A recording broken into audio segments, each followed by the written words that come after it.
प्रमुख ममता बनर्जी ने पणजी के मापुसा बाजार का दौरा किया और लोगों से बात की। लखनऊ में सपा अध्यक्ष बोले, जनता इतनी दुखी है कि आने वाले चुनाव में बीजेपी का सफाया होगा, भाजपा परिवार भागता परिवार दिखाई देगा। अयोध्या में क्लीन इंडिया कैंपेन कार्यक्रम में केंद्रीय मंत्री अनुराग ठाकुर बोले, ये देश हमारा है, हमें तय करना है कि हमें अपना देश साफ रखना है या गंदा। हम देश के लिए बलिदान तो नहीं दे पाए, लेकिन योगदान अवश्य दे सकते हैं। उत्तराखंड सीएम बोले, 2013 केदारनाथ आपदा से भी ज्यादा इस आपदा में बारिश हुई थी। हमें आपदा के बारे में पता चला, हमने 4 धाम यात्रा रोक दी। करीब 1.5 लाख श्रद्धालु पर्यटक आए, जिन्हें कोई हताहत नहीं हुई। सीएम धामी ने बताया, अगस्त तक हमारे राज्य में वैक्सीनेशन का काम धीमी गति से चल रहा था। मेरे अनुरोध करने पर गृह मंत्री ने बात मानी और हमने 100% लोगों को पहली खुराक लगाने का लक्ष्य दिसंबर महीने तक रखा है। उत्तराखंड में केंद्रीय गृह मंत्री बोले, कांग्रेस ने सहकारिता आंदोलन को क्षीण कर दिया था। प्रधानमंत्री ने आजादी के अमृत महोत्सव पर एक नया सहकारिता मंत्रालय बनाकर सहकारिता से जुड़े देश के करोड़ों लोगों को कल्याण के लिए बड़ा काम किया। गृह मंत्री बोले, कांग्रेस भ्रष्टाचार घपले घोटाले का पर्याय बनी हुई है। कांग्रेस किसी भी राज्य में विकास का काम नहीं कर सकती और न ही गरीबों और अच्छे प्रशासन के बारे में सोच सकती है। सपा अध्यक्ष अखिलेश यादव बोले, समाजवादियों का कांग्रेस और बीजेपी के बारे में यही मानना है कि जो कांग्रेस है वही बीजेपी है और जो बीजेपी है वही कांग्रेस है। पीएम G20 शिखर सम्मेलन के लिए रोम कन्वेंशन सेंटर पहुंचे, जहां उनका इटली के पीएम ने किया स्वागत। पोप फ्रांसिस से मुलाकात पर पीएम बोले, बहुत गर्मजोशी से मुलाकात हुई और कई मुद्दों पर चर्चा करने का मौका मिला। उन्हें भारत आने के लिए आमंत्रित किया। केंद्रीय मंत्री अनुराग ठाकुर बोले, आजादी का अमृत महोत्सव मनाने के लिए युवा कार्यक्रम और खेल विभाग ने पूरे देश में 45 लाख किलो वेस्ट इकट्ठा करने का लक्ष्य रखा था। 1 महीने के समय में कम से कम 108 किलो से ज्यादा कूड़ा देश भर से इकट्ठा हुआ। मध्य प्रदेश सीएम ने कांग्रेस पर साधा निशाना, बोले, कांग्रेस उपचुनाव में संभावित पराजय से बौखला गई है। चुनाव से पहले उसने आर्थिक साधनों का इस्तेमाल किया। मध्य प्रदेश सीएम बोले, कांग्रेस जनता को धमका रही है। पृथ्वीपुर विधानसभा क्षेत्र में मारपीट और जनता को डराया धमकाया जा रहा है। अनैतिक साधनों का इस्तेमाल कर कांग्रेस जीत नहीं सकती। गोरखपुर में सीएम योगी बोले, क्या पहले किसी प्रधानमंत्री को वैक्सीनेशन सेंटर का दौरा करते देखा? कोरोना के दौरान राज्यों के मुख्यमंत्रियों से संवाद किया था। कोरोना के दौरान कांग्रेस एसपी बीएसपी किसी का भी अता पता नहीं था। सीएम योगी बोले, कोरोना काल में केंद्र और राज्य सरकार या फिर आरएसएस था। 2017 से पहले आप कहीं भी जाते थे तो पहचान का संकट होता था। लोग होटल और धर्मशाला में कमरा नहीं देते थे। आज दुनिया में कहीं भी जाइए, लोग बड़े सम्मान से बैठाएंगे। 300 डिग्री परिवर्तन आया है।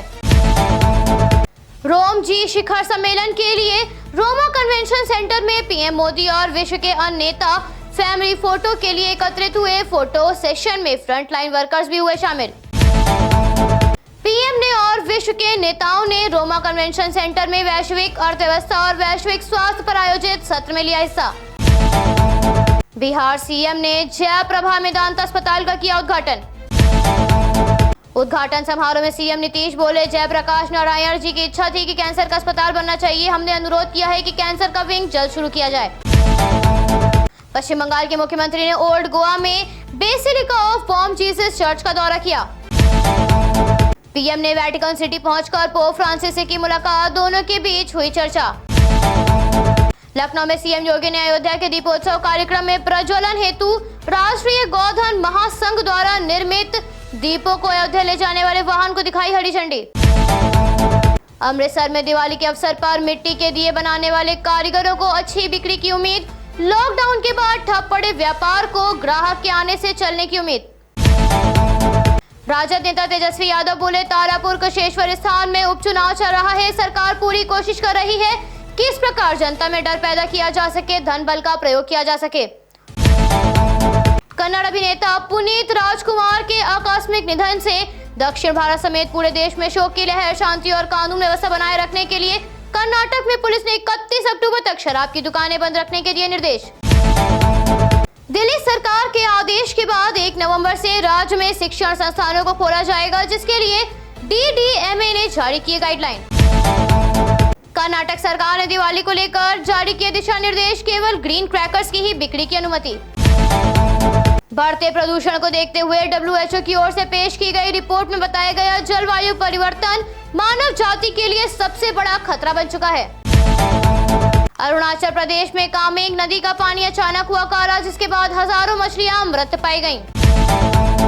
भारत आसियान शिखर सम्मेलन के दौरान सिंगापुर PM बोले, भागीदार बनकर आसियान भारत की तरक्की का लाभ ले सकता है। उत्तराखंड में केंद्रीय गृह मंत्री और उत्तराखंड के CM ने हरिद्वार के शांति कुंज आश्रम में गायत्री परिवार के प्रमुख प्रणव पांडे से की मुलाकात। कश्मीर में IS आतंकी और ओवरग्राउंड वर्कर्स के साथ हाइब्रिड दहशतगर्दों को सुरक्षा बलों के कैंप और चौकियों पर हमला करने के लिए उकसा रहा। थाईलैंड में सूचना दिए बिना काम शुरू करने से नाराज महिला ने 26 मंजिला इमारत की पेंटिंग कर रहे मजदूरों की रस्सी काट दी। सूझबूझ से मजदूरों की जान बचाई गई, बड़ा हादसा होने से टला। महिला के खिलाफ हत्या के प्रयास करने वाली धाराओं में मामला दर्ज।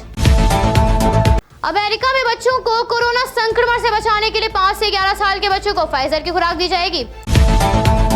आतंकवाद से निपटने को लेकर साझा वार्ता के समापन पर भारत और अमेरिकी अधिकारियों ने तालिबान को यह सुनिश्चित करने को कहा, अफगानिस्तान का इस्तेमाल सुरक्षित आतंकी पनाहगाह के रूप में न हो।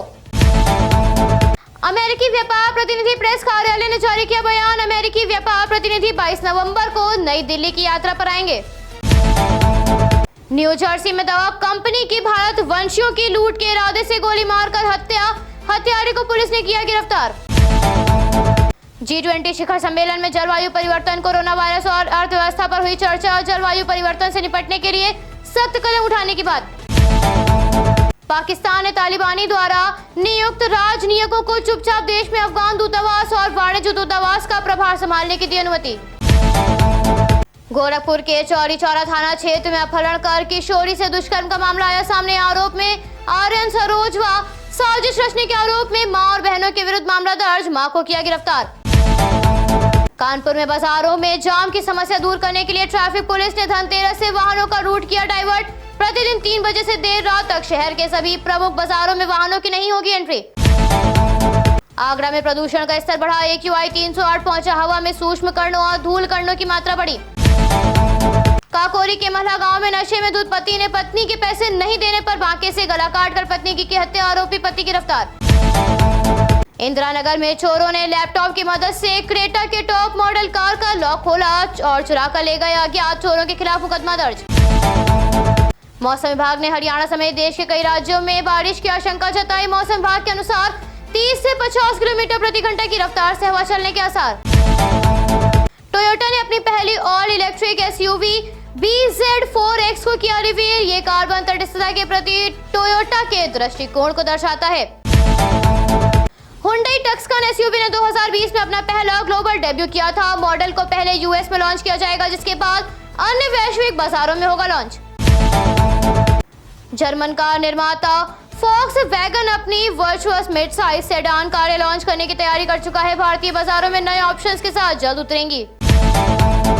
यामाहा R15 V4 और R15M पहले के V3 मॉडल की तुलना में काफी बेहतर होंगी। यामाहा न्यू वेरिएंट लॉन्च करने का प्लान बना रहा।